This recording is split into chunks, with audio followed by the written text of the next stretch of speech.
that the Vice President visited Mr. Teves while he was in jail to harming Mr. Madriaga. At the same time, nung nangyari yon, ang pinuntahan niya ay si Arnie Teves po.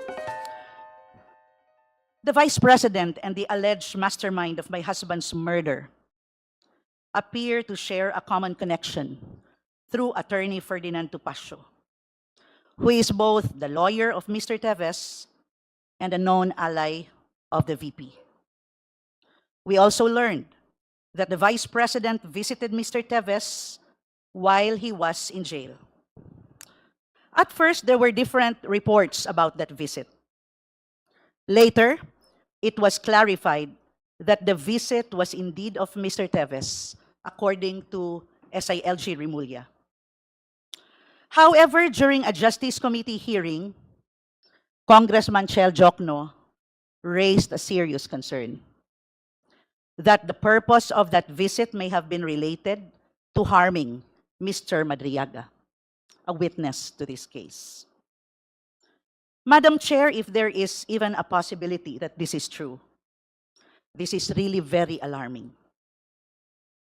Until now, we have not heard any clear explanation from the VP. There was an interview that she was asked whether or not the visit indeed took place.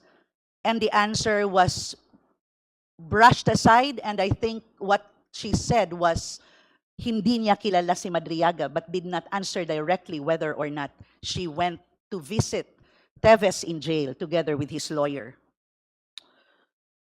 As the second highest official of the country, and someone who plans to run for the highest position, the public deserves a clear answer.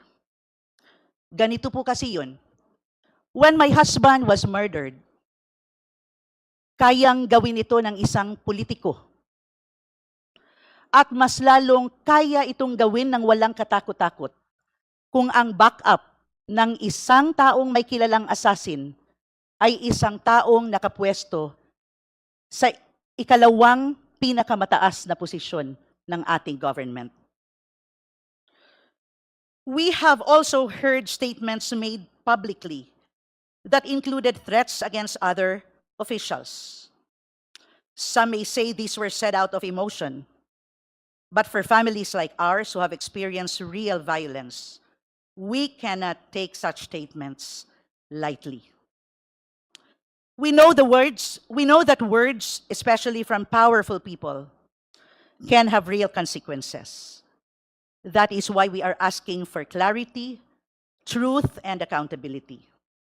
In fairness to the Vice President, since she is not present today, maaari ko ba pong i-direct yung aking mga katanungan to the National Bureau of Investigation? You may proceed, Honorable Digamo.